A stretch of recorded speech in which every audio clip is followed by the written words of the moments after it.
All right, well, this is Dr. Chet Snow at Signs of Destiny 2003 in Tempe, Arizona. We're continuing with our Sunday program, and this afternoon it is my great pleasure to introduce to you Jordan Maxwell. Jordan Maxwell is one of America's foremost researchers and writers and broadcasters in the whole field of religious esotericism, symbols, the stars, looking at our world from different points of view. He was the religion editor for The Truth Seeker out of San Diego for some time, The Truth Seeker being America's oldest metaphysical publication. Its founding was all the way back in 1879, so still going on today. Jordan at the moment has a radio show, talk radio out of Los Angeles, which is his home, and he is broadcasting and primarily working with television shows and radio at this time. But as I mentioned to you, he is the author of Matrix of Power, the interviews, including the ones with Zecharia Sitchin that are on video, and he wrote the preface for this extraordinary book that has given us the title of his talk today, Symbols, Sex, and the Stars. And by that I do think he means the ones in the sky and not in Hollywood. Thank you, Jordan Maxwell.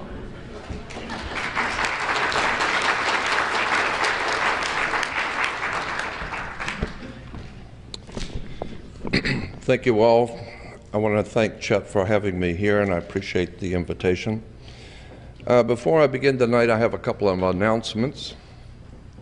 First of all, I want to say I'm very honored to have in the audience Sir Lawrence Gardner. I have been impressed with his brilliance and his work, and I'm delighted to have him in my audience.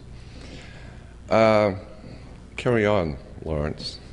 So anyway, many subjects have interested me in my life, but one of the high points of being able to travel and speak to audiences, one of the few things that I have gotten out of my life's experience is to meet interesting people.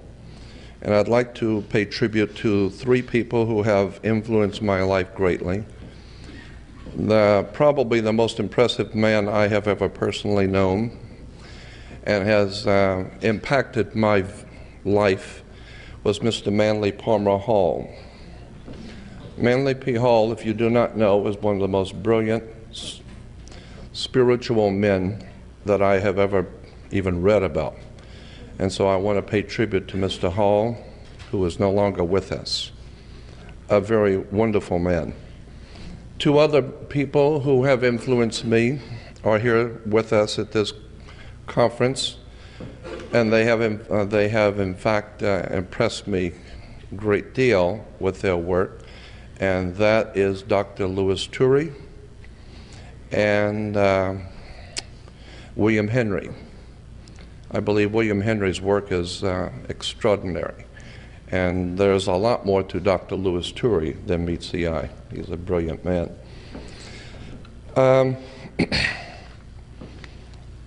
Unfortunately, so many times that people in this country, especially in Western civilization, they use the term that America is a land of law. This is a country that's based on law. In point of fact, there's nothing could be further from the truth. The entire world is not based on law. The entire world is based on power, period. Money, political power, and political power is corrupted, and when you concentrate political power, it becomes very corrupt. What we have today in this country is something called consensus reality. Consensus reality is a word you need to think about. We don't have laws in America, we have consensus reality, meaning that the reality that we live by each day we believe to be the law. In point of fact, it is not the law. Too many people have accepted things that they've been told.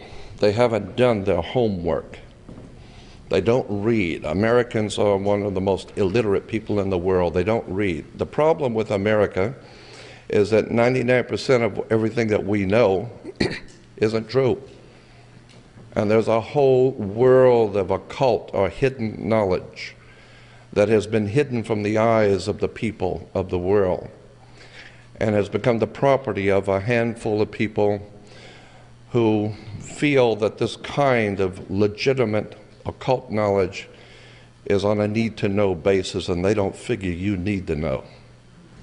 So consequently, and I understand that thinking, but I would suggest that you think about the principle that if you, say, have a two-story building and you're going to put a lot of weight on the second floor, you're going to bring in big computers or printing presses or whatever, the smart thing to do, if you're wise, before you bring in any heavy weight, you might want to go downstairs, get a tall ladder, and hire someone who knows what they're doing, and go up through the ceiling tiles and look at the foundation of the floor you're going to put this weight on to see if it's going to carry it.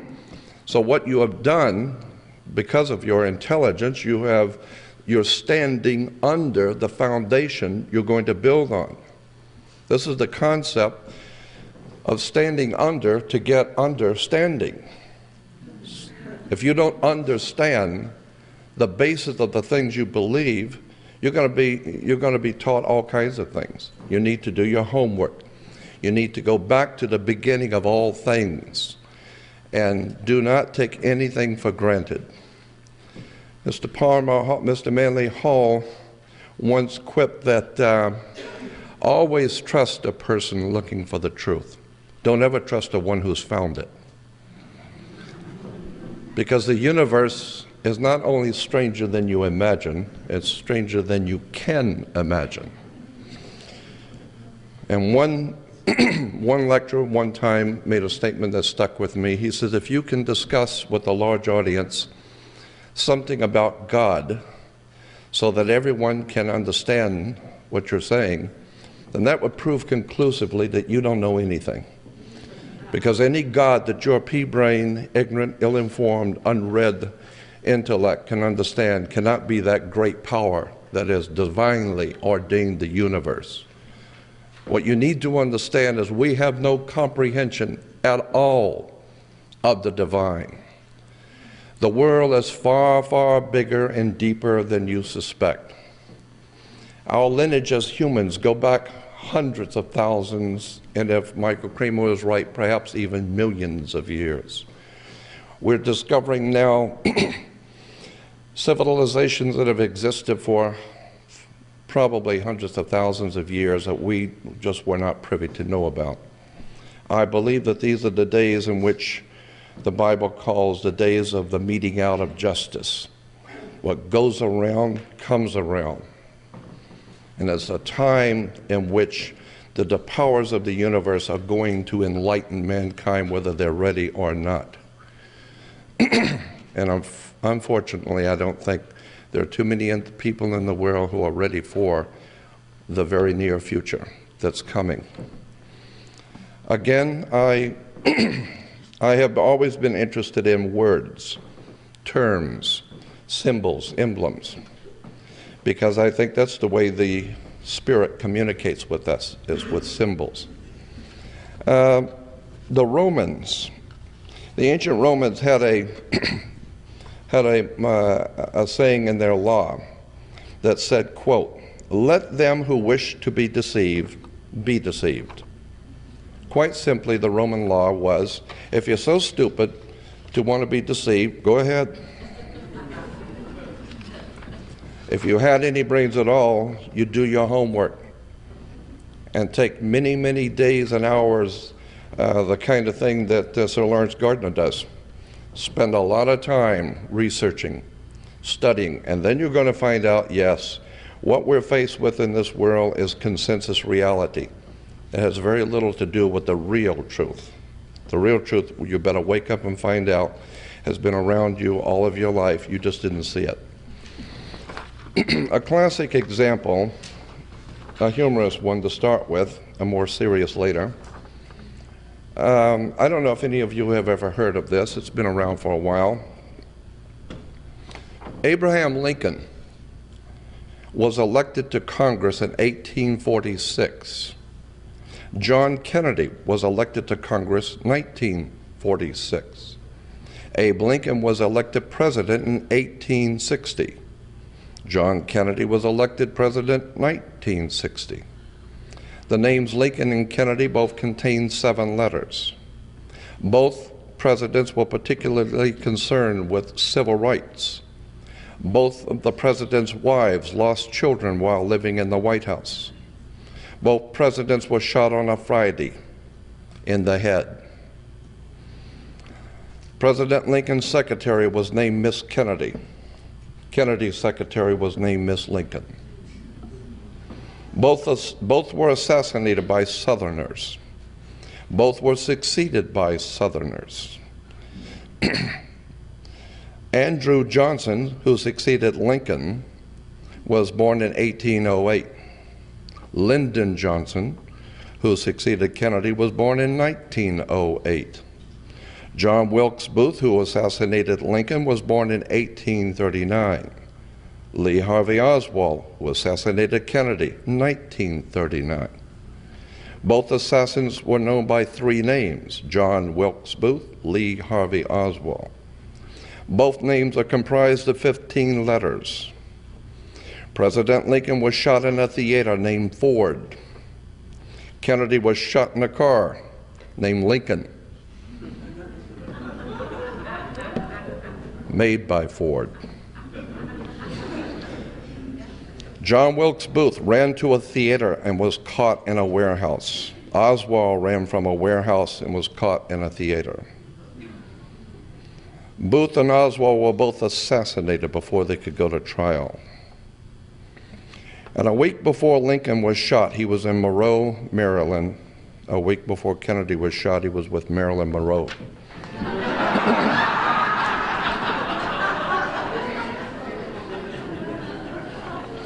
I read you that to impress upon your minds that there is an occult world going on around you. The men in power in this world that we live in are there by divine appointment. So when you hear the term the divine right of kings, you better look at that, because there is such a thing as a divine lineage going on throughout the world that most people just hear and have no comprehension of the implications of our governmental systems over the earth.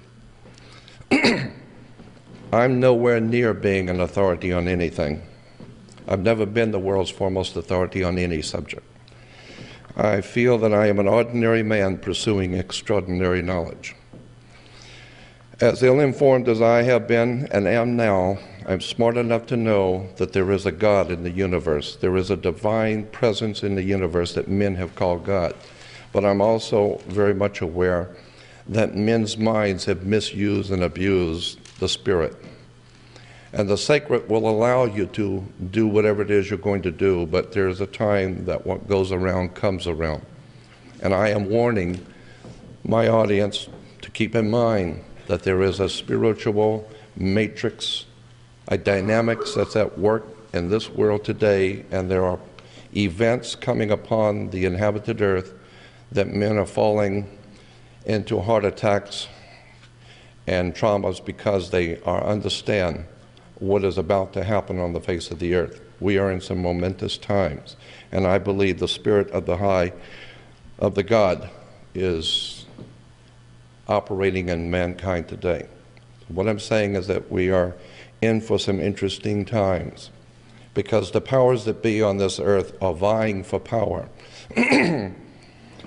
And again, let's go back to the concept of words and terms and how they affect us. Let me give you an example. Corpus Juris Secundum is an encyclopedic set, huge, maybe 100 volumes or more, in our good law library. Corpus Juris Secundum is the complete restatement of the entire American law as reported in all cases. Anything that you would call American law is in Corpus Juris Secundum, period. Under attorney and client, Corpus Juris Secundum says, under the heading of attorney and client, an attorney has an obligation to the courts and to the government no less significant than his obligation to his clients. Thus, an attorney occupies a dual position that imposes dual obligations. His first duty is to the courts and to the government, and not to his client. And whatever duties his client may conflict with those he owes as an officer of the court, the former must yield to the latter. So if you hire an attorney and you don't like what's happening in the court, then you got nothing to say about it, period. A client is one who applies to an attorney or a lawyer or a counselor for advice in the direction of question of law. So if you hire an attorney, you will become known as a client. A client is also called, quote, a ward of the court, end quote, in regard to his relationship with his attorney. So if you hire an attorney, you're a client. And if you're a client, the law says you are a ward of the court. Why is this important? Because in Black's Law Dictionary, it says a ward of the court is an infant or person of unsound mind. Basically meaning if you hire an attorney, you're an idiot. Why? Because if you had any sense, you wouldn't be in court to start with. Why do we have a court? You play basketball and tennis on a court. How do you play tennis on a court? With a racket. Why? The whole thing's a racket. You think they use these terms by chance? You better go back and do your homework. There's something bigger going on here. I'll talk about courts in a minute. One of my favorite subjects is law. I know nothing about it, but I'm fascinated with it. In a law dictionary, you talk about being human. You know, well, I have human rights, the Human Rights Commission. You know what the word human means in a law dictionary? Hue is a word for color. So you're a colored person. Hue, man. You look up the word human in a law dictionary, and it says, sea monster. Law dictionary, not Jordan Maxwell. Sea monster. Okay, you look up the word monster. A monster is a human being by birth, but in some parts resembling a lower animal. A monster, having no inheritable blood and cannot be an heir to any man. So much for being a human being. And of course, that is the way the superior authorities on the earth view the human family. And I have for many years made myself known around the world as being a revolutionary, radical thinker. I have a lot of problems with government and tyranny, totalitarian fascism. Like Indiana Jones said in one of his movies, I don't like Nazism. I don't like Nazis. I don't like tyranny. I don't believe the God that created us divinely ordained us to be in chains. I think that the human spirit has always and will always rise above petty politics. But I also understand, I may not agree with necessarily, but I do understand the thinking of powerful men who look upon the masses as nothing but a bunch of sheep. Because in point of fact, too many of us act like that. In the book 1984, George Orwell, that was published in 1948, let's see, who was it that did the forewords? There was a quote. There was a quote in the 1984 original edition that said this, quote, as political and economic freedom diminishes, I'm sorry, it was Aldous Huxley, Julian Huxley. Julian Huxley said this in 1984 book. As political and economic freedom diminishes, sexual freedom tends compensatingly to increase. And the dictator, unless he needs cannon fodder or families with which to colonize the empty and conquered territories, will do well to encourage that freedom. in conjunction with the freedom to daydream, under the influence of narcotics, the movies, the radio, and it will now help to reconcile his subjects to the servitude which is now their fate. So the people who run this world know that most people couldn't care less about truth. America's not the land of the free and the home of the brave. We're not free or brave. Need to wake up and find out we're just here. The people who founded this country were men that we can't even converse with. They used a whole different terms and different logic. They were men of renown, brilliant, intelligent men who were students of history. And of course they made enemies in England, but they had the respect of the British kings and the respect of the British royalty. They may not have loved them, but they respected them because they were brilliant, intelligent men. Unfortunately, our country today has very few, if any, of those qualities left. Let me give you an example of how people play with your minds. In television, you have something called the Emmys. The Emmys they come out of Washington, D.C., and unfortunately, I forgot to put down what this name is, but the acronym is NATAS, National Academy of Television Arts and Sciences. Yes, NATAS, National Academy of Television Arts and Sciences, puts out the Emmys each year. NATAS. Go backwards. SATAN, okay? I don't believe in Satan as a devil. It's not an article of my faith, but I do believe that there is a profound presence of dark power on the earth.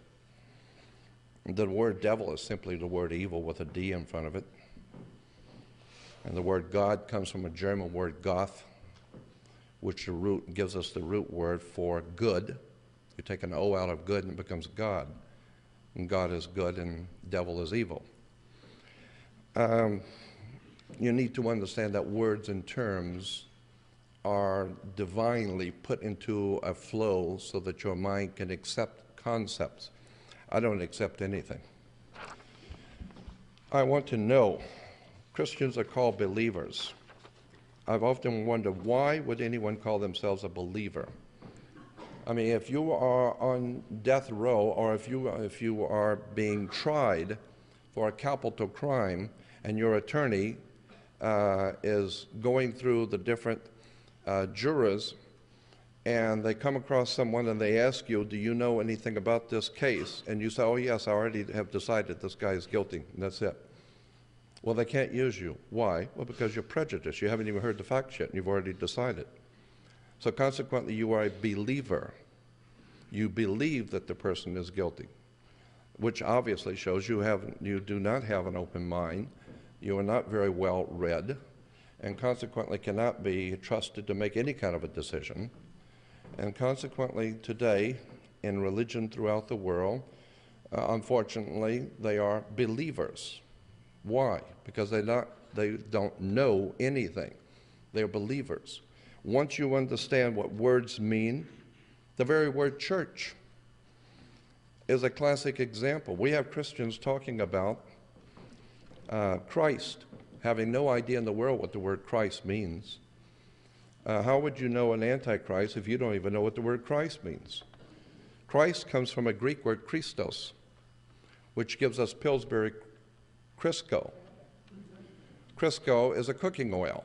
That's what Christos or Christ means, oil. Therefore, Jesus the Christ is Jesus the oil, Jesus the Christos. The Christos, the oil, yes, because oil, you ask any Christian, why is Jesus called the Christ? They will tell you because he was the anointed. Why? Because even in the British tradition today, the king and queen is anointed in the head with holy oil.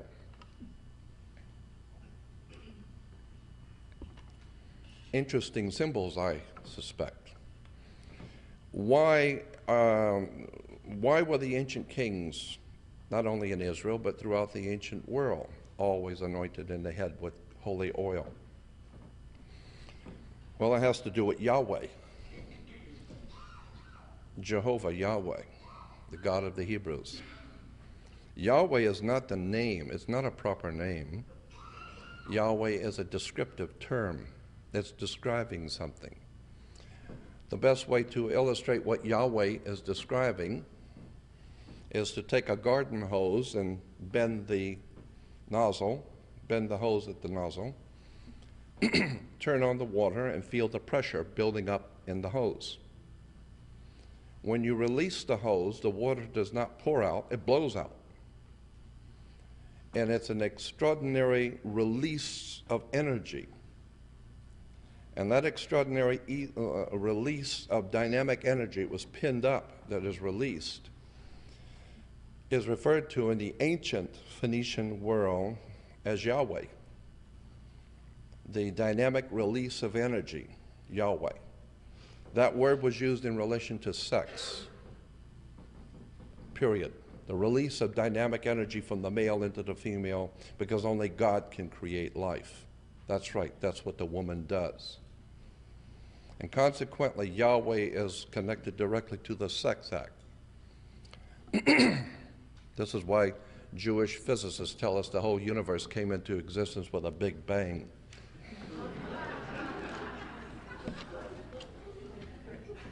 You need to do your homework on words and terms. You will find that there's an extraordinary ignorance among the people of this world in relation to theology and religion.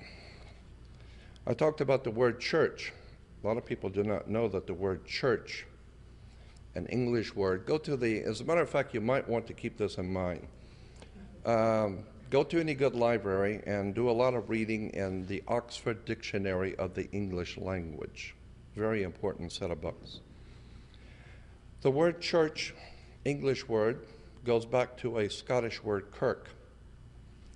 Kirk is church in Scottish, which is why you have a television show with Captain Kirk, the good ship Enterprise. That's what Kirk is, enterprise. Money, political power. The very word priest, well, let me finish with church, because there's more to it. Church goes back, as I said, to a Scottish word, kirk, but kirk can be traced back to a Roman goddess named Circe. Circe in Rome can be traced back to a Greek goddess, Circe. She was called Mother Circe. I'm not making this up. Mother Circe in the ancient Greek was known as an enchantress. She was able to hypnotize people, bring them into her house, turn them into pigs, and eat them, and live off of them. And this is what has happened today. Mother Circe, Mother Kirk, Mother Church has hypnotized nations and people that come into her house, turned them into animals to be used as cannon fodder for wars throughout the world, and live off of them. I had an FBI agent in 1989 called me from San Diego, and he said, "Jordan, this is a social call, not a business. I'm calling you to tell you that the FBI has been watching you for many years. We're following everything you say and do. But I want you to know, as a social call, that your government at this time," and that was in '89, "your government at this time does not consider you to be a threat. However, if people begin to, because they're hearing you, but if people begin to listen to you, and you begin to grow in popularity, the established order is going to have to take another look at you. And your government is not concerned too much about what you do, because you do not advocate ever taking up arms or in any way overthrowing government. And so we, even at the FBI, are interested in how you do and what you do. But he said to me, however, there will come a time that if you continue to expose the church, there will come a time when they will have had enough of you and they will deal with you. And his words to me were, the church in America, unfortunately in the rest of the world, is organized crime. At its highest levels, it is high politics, major money. And anytime you got major money and profound effect on that and masses of people, you've got to know you have organized crime. And then when you see the criminals, which you can watch on, they're not even criminals actually in America. We have dopes. And these dingbats who are on television, who are promoting their brand of Christianity, have no concept of the foundations of real Christianity. Unfortunately, they're making millions of dollars soaking the public because it's an entertainment affair. It has nothing to do with truth. As a matter of fact, if you go to the dictionary, an ordinary dictionary, look up the word priest. It comes from a Greek word meaning a head or the head of cattle, basic meaning the leader of the herd of cows. This is in a dictionary. So if you're a priest, you're leading cows, you're leading the herd.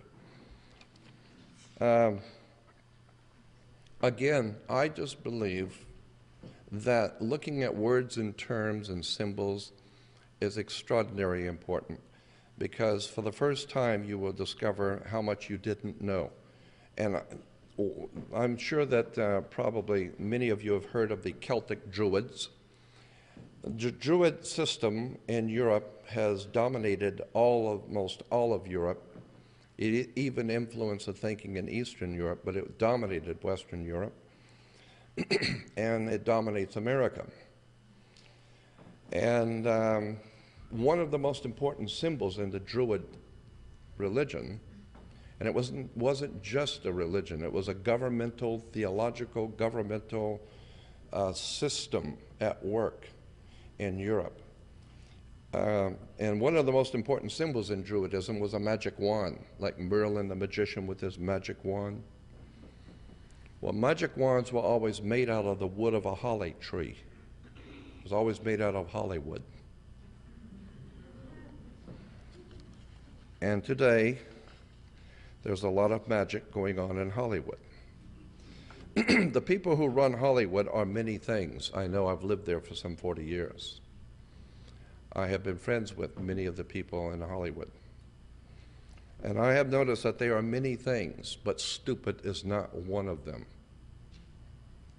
They're brilliant people who are on the cutting edge of intellectual acumen. And they're telling you a lot of things in movies. We watch things like Indiana Jones and Raiders of the Lost Ark. Profound stuff, I suggest, because Steven Spielberg is many things, but stupid isn't one of them. I know the lady from England who is in charge of his personal library at SKG. I've gone up to visit her. And from what I was able to see, Steven Spielberg has a personal library that would blow your mind. It's an incredible collection of brilliant reference works on the ancient world and religions, etc. But when you begin to look at the stories, look at this. America wants the lost ark, and they're sending the best man they've got, Indiana Jones. And why? It's because they know the Nazis are looking for the lost ark. And anything the Nazis are looking for, America wants first. Because the Nazis are not stupid either. And if the Nazis are looking for, and Hitler wants the lost ark, it must be important. And if it's that important, then America wants it instead of Nazis. So consequently, Indiana Jones is sent to find the lost ark. Where does he go first? Well, the same place the Nazis go first, obviously, to Tibet. Northern India, Tibet, remember? Why Tibet? And he finds the Nazis are already there. They're looking for the key to the lost ark also. Now in the movie, the metaphor and the symbol is, of course, this little crystal that's going to point to exactly where the ark is. But it's a metaphor. Tibet is important in the understanding of the lost ark. And then after they get the key, what's the next place that the Nazis and Indiana Jones go? They go to the Holy Land, to Israel. No. They went to Egypt. Why Egypt? There's a reason why England, France and Germany, and America, but mostly France, Germany, and England have been busy spending huge sums of money over the past 150 years in excavations in Egypt. Why do you think Lord Carnarvon financed the expeditions into Egypt and looking for lost tombs, etc.? All of this has a mystique of Indiana Jones, but in point of fact, there's something very serious going on here, because these people in England, France, and Germany that finance these expeditions are looking for something. And it's not the pretty artifacts to show the children in a museum. The men who run this world know that there's something very serious going on the planet. Tibet plays a very important part, and Egypt plays a very important part. You better go back and look at the megalithic architecture around the world, from the pyramids to Stonehenge. And Stonehenge itself used the same measurements that was used on the pyramid, the Great Pyramid of Giza. If you've never been in the Great Pyramid of Giza, I will tell you it's an extraordinary experience. I laid in the king's sarcophagus and was blessed in a ritual by a Kemite priest.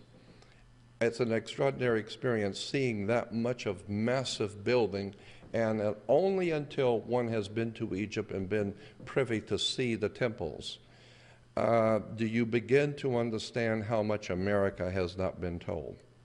There are extraordinary things in Egypt, and it has nothing to do with the people who live there today. It has nothing to do with the Arab population that live there today. We're talking about ancient Egyptians, and we're not talking about 2,000 or 3,000 years ago. We're talking serious ancient. And when you begin to see the statues in the temples and the profound beauty and the dynamics of the architecture, one is struck with the overwhelming feeling of awe. This is the work of the gods.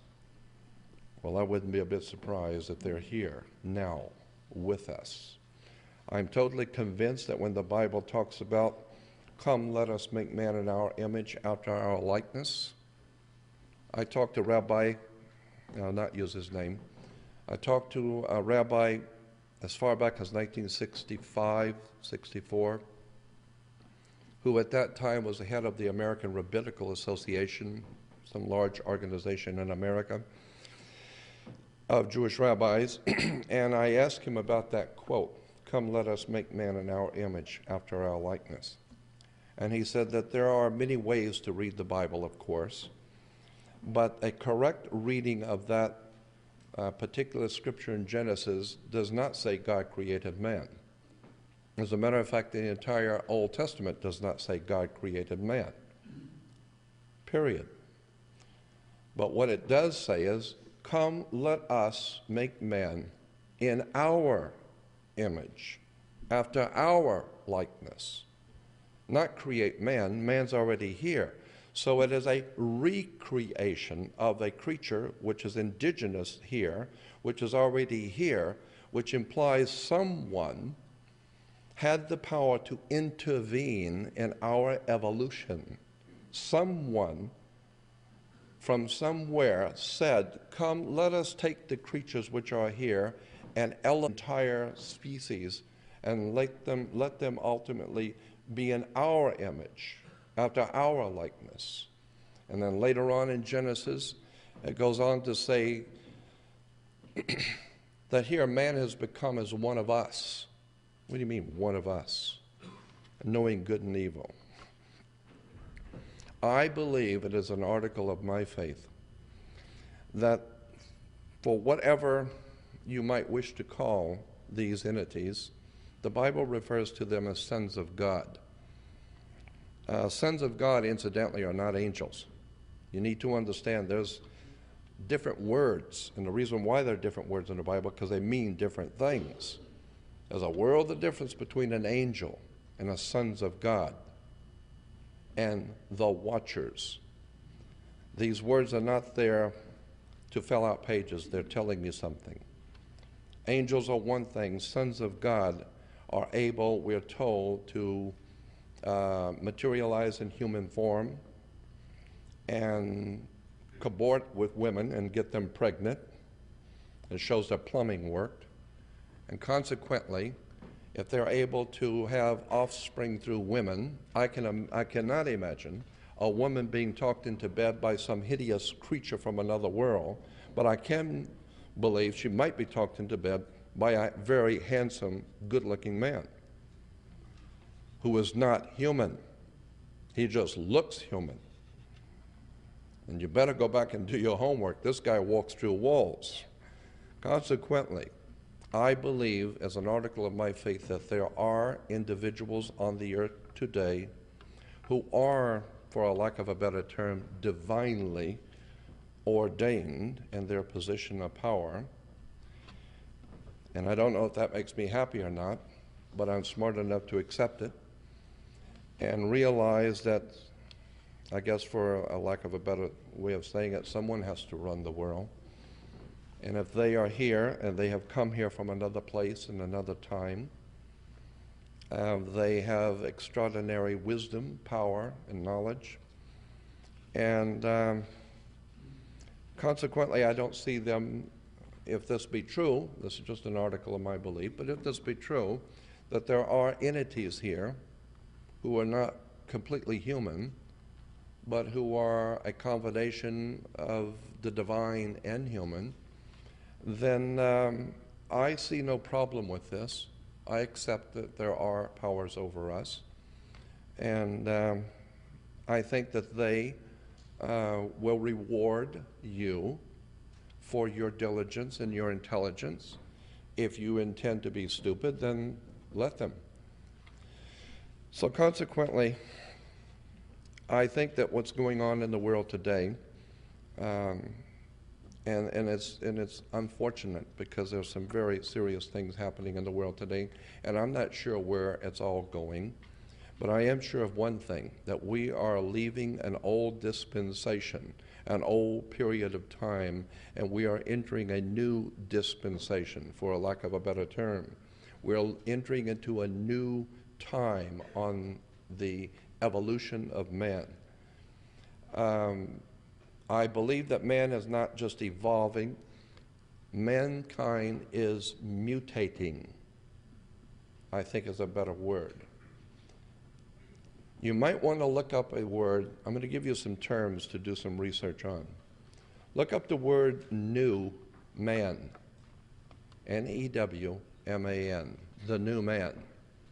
This is why certain names like Paul Newman or Harry Friedman or Harry Freeman. Free man implies that you were born to a family who are considered free, so therefore your last name is Freeman. Or if you were born into a slave family and have obtained your freedom, you become Harry Friedman. If you are now a part of the mutation of the human family into what is called the new man, you can have a name like Harry Newman, okay? New man. Adolf Hitler talked about the new man. You need to look at that word and the terms and the implications thereof. I believe that the church and religion in general in the Western world, which is to say Judaism and Christianity, have given to the world much good and has been beneficial. But like any and all technologies and thinking, it has also brought with it many things which have hurt the human family. And so I think that this is why the human family is being mutated. I think we're being brought into a new world that you are not going to recognize in the next 20 to 50 years. I think this is going to be necessary because the way we're going now, our world is out of control. The violence and the hatred among peoples is going to have to be done away with. We're going to have to do something about the facts of life. And the facts of life is that other people are on this earth and you didn't put them there.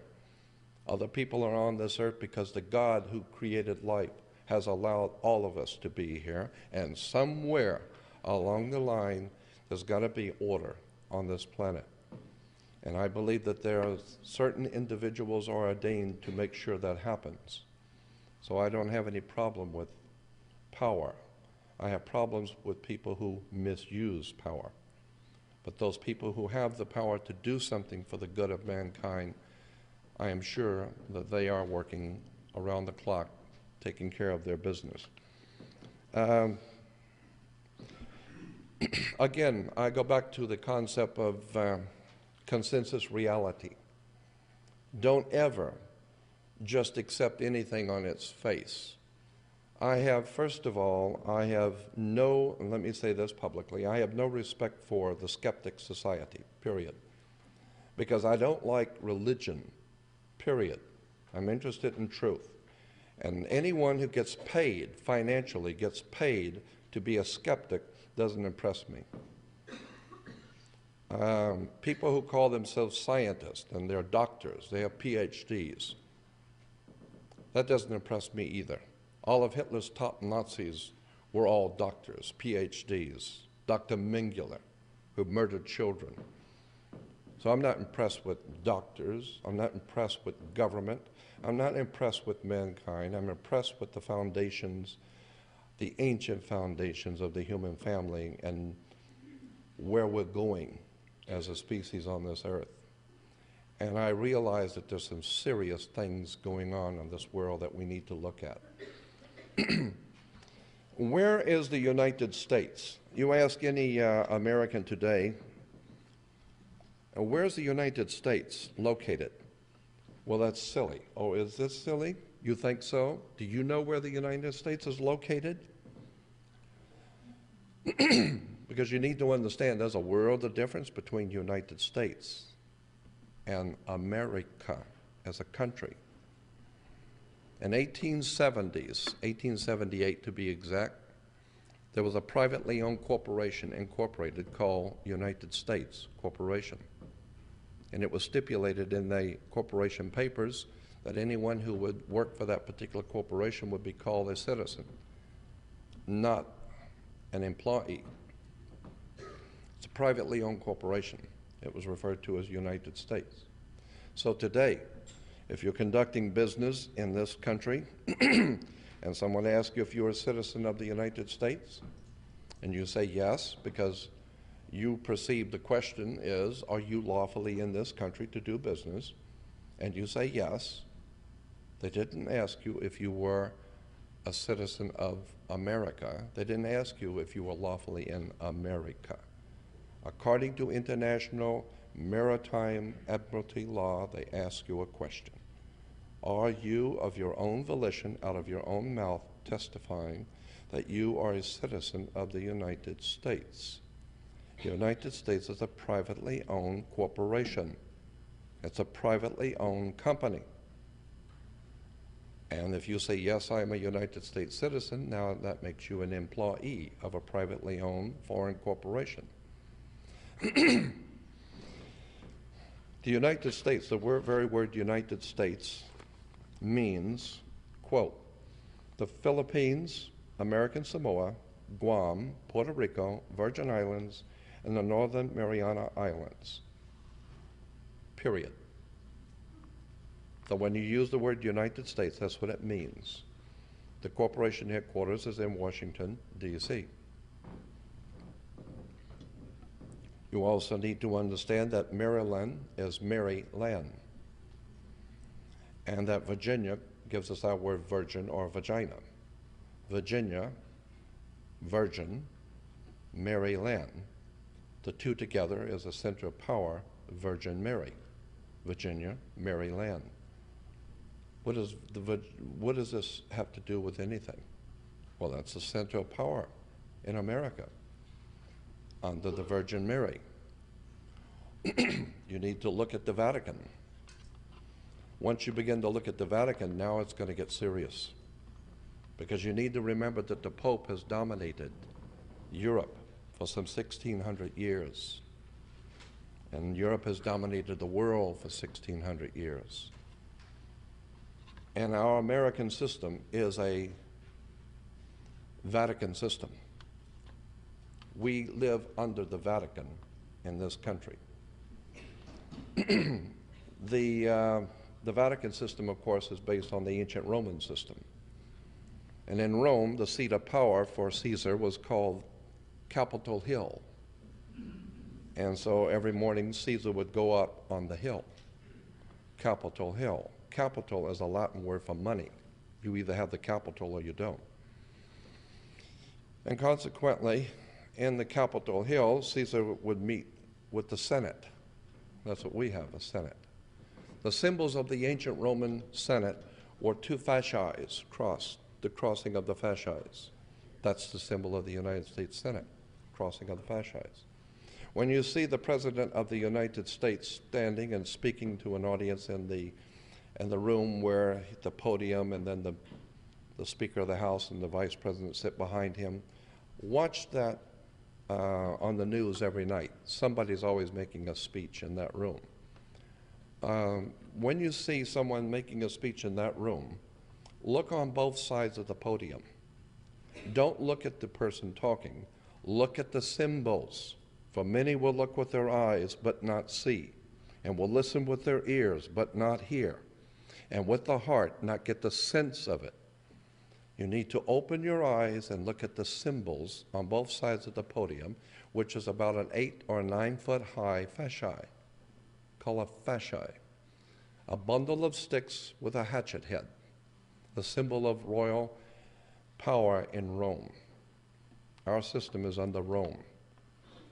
Doesn't matter what you think of the Roman Catholic Church. It doesn't matter what you think of the religion of the Roman Catholic Church. All you need to know is your country is dominated by the Pope, period. You've got a problem with that? Consequently,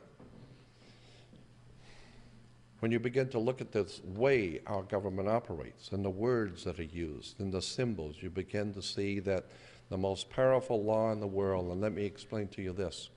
There are two basic kinds of law on the earth. One is called civil law. It goes back to a Latin word civili. The Ilis were, in the ancient world, the gods. Civili means the people of God. So we have something called civil law. Civil law is a law of the land. But in every country, the land is different. So that you can do things in America you can't do in Russia. You can do things in China you can't do in Africa.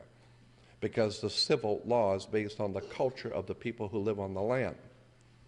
But there's a far, far more powerful law that the kings and the powerful men of this planet live by. And it has nothing to do with civil law. It's called the law of water. Because on the earth there's only two things, land and water. There's 3 times more water than there is earth. So the law of water is 3 times more powerful than the law of civil law. It's called the law of the high seas, the law of water. This is why the Vatican is called the Holy See. The sea is considered holy by the masters of this planet, the waters of the earth. And consequently, based on that idea that the law of the sea is the most powerful law on the earth, it's referred to as banking law. The law of money is the law of the sea, the cash flow.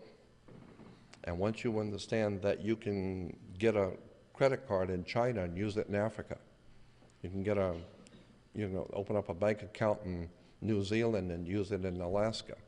Why? Because it's banking. And now you're talking money. And consequently, money is run around the world in one operation. Banking is one thing. Once you understand that the law of the land is the people's law of their culture, but the law of money is called the law of water. This is why, incidentally, the Statue of Liberty could not be put on American land. It was put in a harbor, because the Statue of Liberty is a maritime admiralty symbol. It's a symbol of, it's called the Statue of Liberty, not the Statue of Freedom. There's a world of difference between freedom and liberty. Liberty means you ask your father if you can use the car. If he says no, you don't use it. Liberty is what a sailor gets when he pulls into harbor. He asks the captain if he can leave. If the captain says yes, and he most likely is not going to, but if he says yes, that means you have the liberty. You pull liberty. You don't have freedom. America is not the land of the free and the home of the brave. We're not free or brave. We're ill-informed, entertained, and totally ignorant to the powers that be on this earth and how it works. But let me give you an example of how the law of water works. When you go into a court, why do you have to go to court? As I said, you play tennis and basketball on a court. The whole idea in a court is to put the ball back in the other guy's court. So consequently, this team stands up and throws the ball at that team, and that team stands up and throws the ball back over there, and the judge sits here, and that's what he is, a judge. He's the referee. He doesn't care who wins or loses. Somebody's going to pay. And he's going to get paid, so he doesn't care who wins or loses. He's only there to make sure that the game is played correctly. It's called commerce, because the whole world is commerce. Look up the word commerce in a law dictionary. It'll tell you it's sexual intercourse. Marriage is a partner. Partner is a term that's used in business.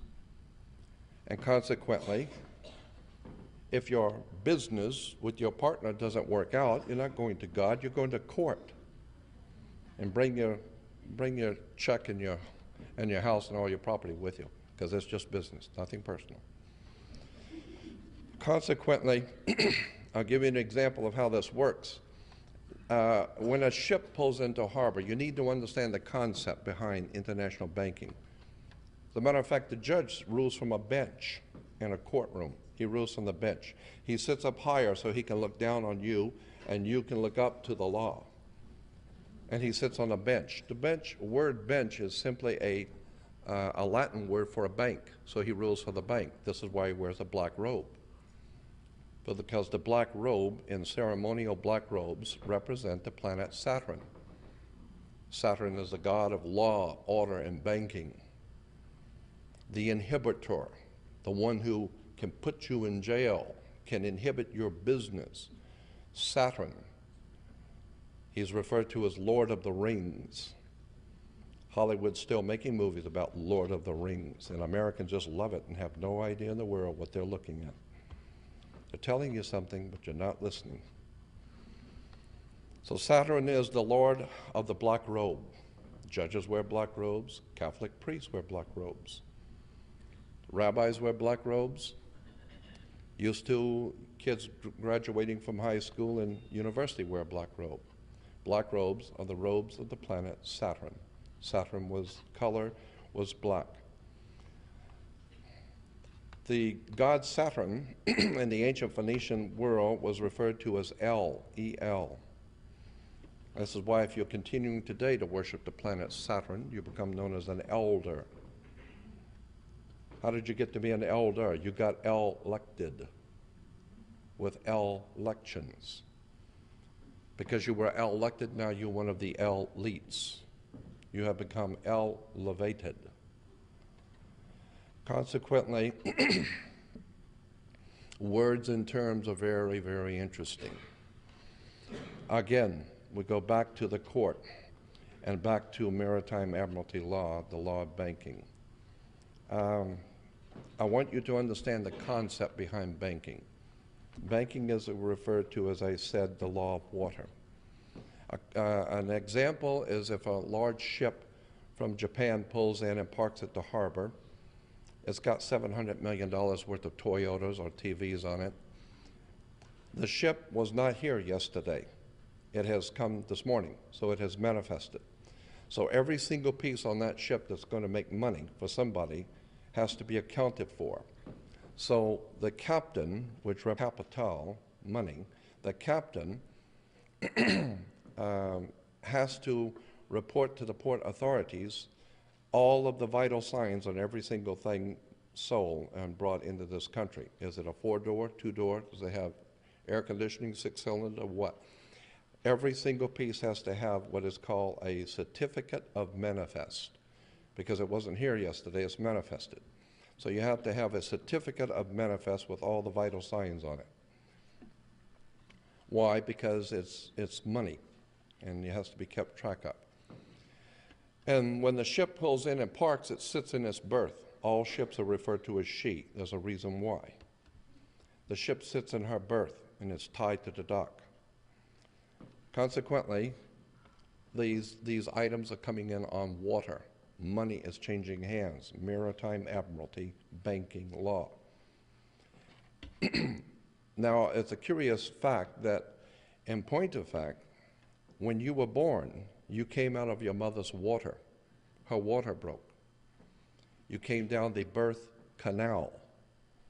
And when her water broke, you came out and you were birthed, because the ship sits in her berth. It's birthing a ship. And consequently, you have to have a birth certificate. And if you're taking a car off the ship and it drops and falls, now you've lost money. But that's all right, because the system allows for breakage. So you have to have a death certificate signed by the dock. The dock has to sign your death certificate, right? So you need to understand that you are a maritime admiralty product. You came out of your mother's water. You are a human resource. You need to understand the way banking and world government works. Again, I don't have any problem with this, because there's no need to have a problem with it. This is the way the world has worked for at least 6,000 or more years. All I'm saying is that when you need to understand that words and terms and symbols are used in religion, churches.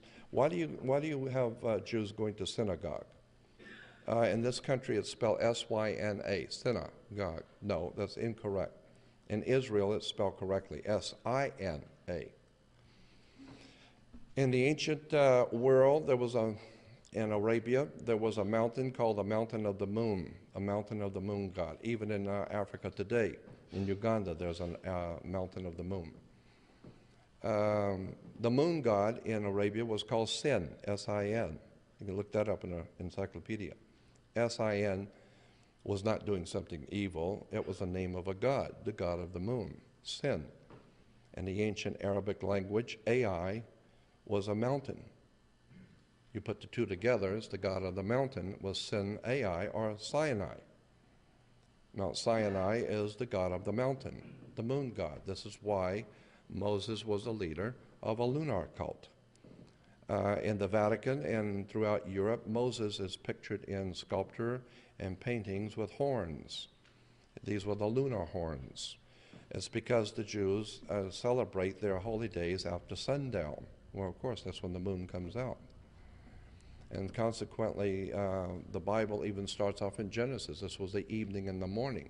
So days are counted in the Jewish tradition from the evening to evening. Why? Because of Sin, Ai, or the god of the moon. Fascinating use of terms and words, as I said. You need to understand that once you begin to see how the laws and regulations of the world are put into place, the implication of the theological foundations of the world are so profoundly deep, go back so far into ancient history. You need to understand that the concepts in our mind of religion actually need to be, you need to define the terms where these things come from.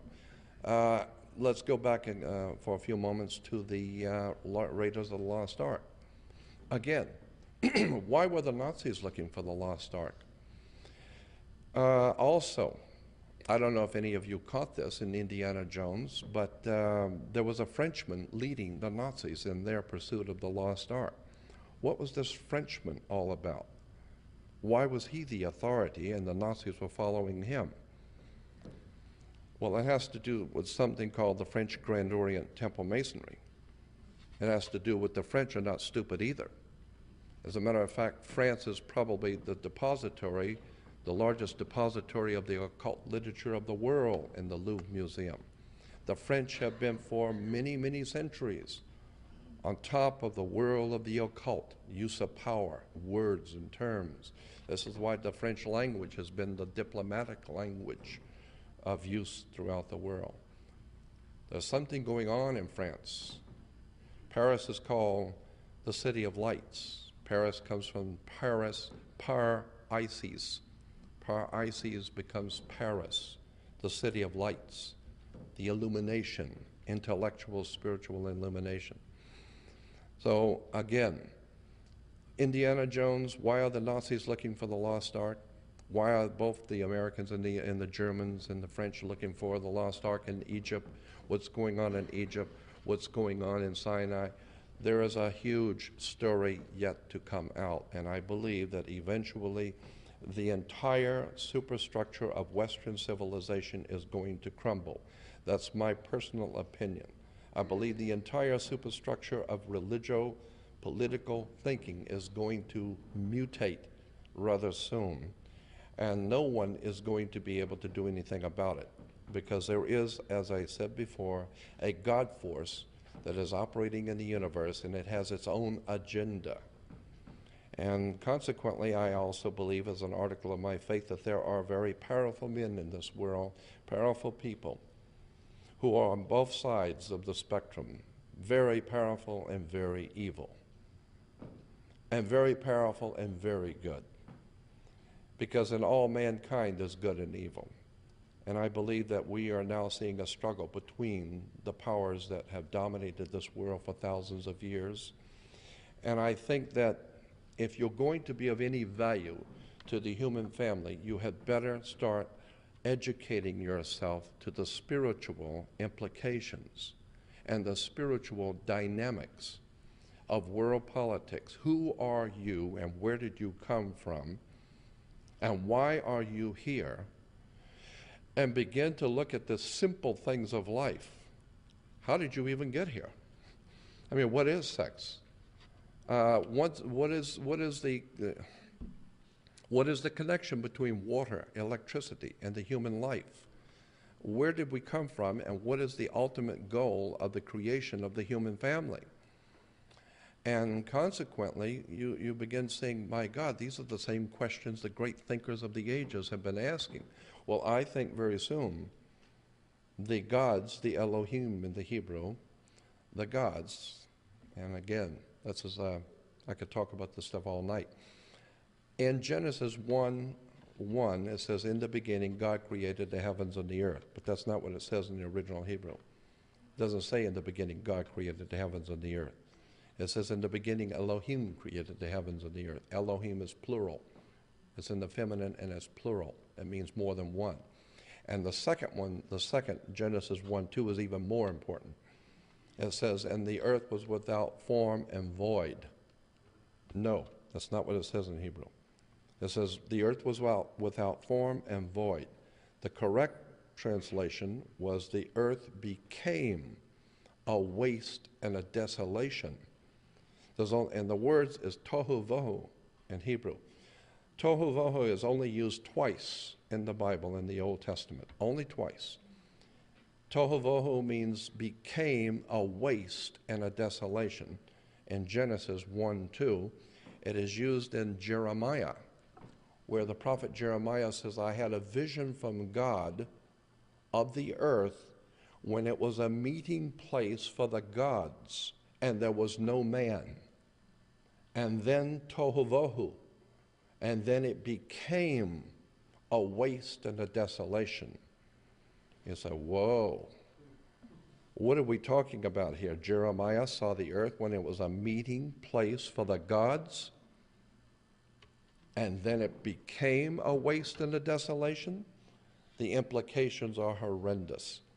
Because in Genesis 9:1, God says to Noah and his family after the flood, God says, go forth, multiply, and replenish the earth. And I've asked the rabbis and checked on it, and replenish the earth is correct. Re means do again. Why? Well, because everyone died in the flood, so you have to repopulate the earth. But go back to Genesis 2:28, where God is creating Adam and Eve, and he says the same exact words, go forth, multiply, and replenish the earth. Do it again. So what we're talking about is the same thing Jeremiah is talking about. Jeremiah says, I saw in a vision the earth when it was a meeting place for the gods, and then it became a waste and a desolation. I believe that there is no doubt in my mind that this world has been inhabited for perhaps millions of years. And the powers that be on this earth are connected to that lineage, going back thousands and thousands of years into a world that you have never known. And somewhere along the line, I believe those powers are going to make themselves known to us. And when that happens, it's going to be an awesome event. Because the way these entities, for lack of a better term, the way these gods work is that they're very slow. They're in no hurry. When you're in control, there is no need to be in a hurry. You don't have to impress anyone or show anyone anything. When you get ready to move, the world will know it. And I believe that this is exactly what is coming now. I believe we're getting ready to see the powers of this world shaken. The prophecies in the Bible are merely one of the many different prophecies. The Aztecs, the Mayas, the Toltecs of the Incas. My God, all over the world, the ancient texts have told us there's going to come a time when, in our language, in America, we would say, what goes around comes around. And I believe that the divine presence in the universe, these entities that the Hebrews have called the Elohim, the gods, I believe they're going to very soon make their presence known. I think that Hollywood has known that. I think that even the concepts that are given to us in the motion pictures and science fiction movies are trying to tell you something. I think that Area 51, May 1st, May Day, 5/1. What is May Day? Why did the communists celebrate May Day? It's because even the American military, when you're in trouble, it was a May Day call. What are you talking about, May Day? You better go back and look at symbols. You better go back and look at the words and terms on which this whole world is based. I think we're getting ready for a time in which the mutation of the human family is going to be orchestrated by the powers that have brought us here to start with. And we're going to come face to face with the gods. We're going to come face to face, there's no doubt in my mind, with a presence that is going to be overwhelming. I had such an experience. I had an epiphany of my own. I was out on the desert with two of my friends north of Area 51, and it was about 1 o'clock in the morning, and it was totally overcast. Couldn't see anything. Turned the lights off in the car, and it's totally dark. We're 155 miles north of Las Vegas, 1 o'clock in the morning, out in the middle of nowhere.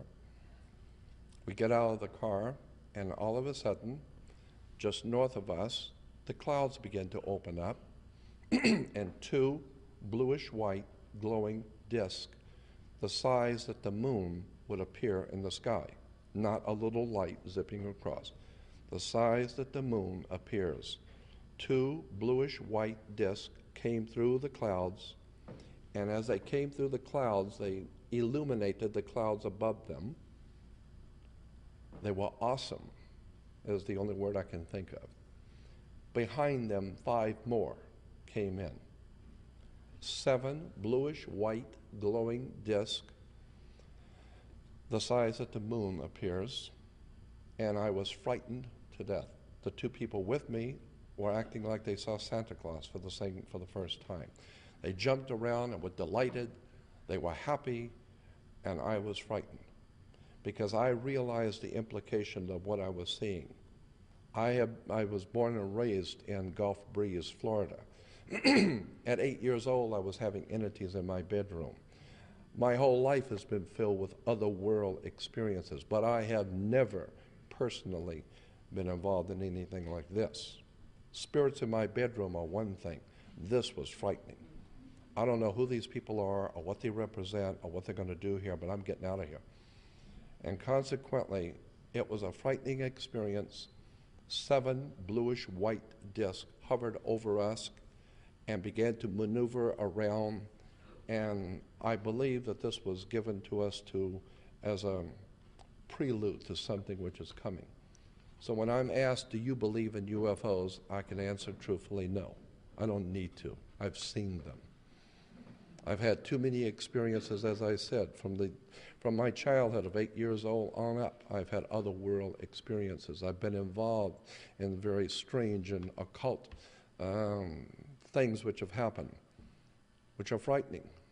And that's why I have a legitimate fear of power. And that's why I don't mind submitting to people who are more powerful than I. I have no problem with that.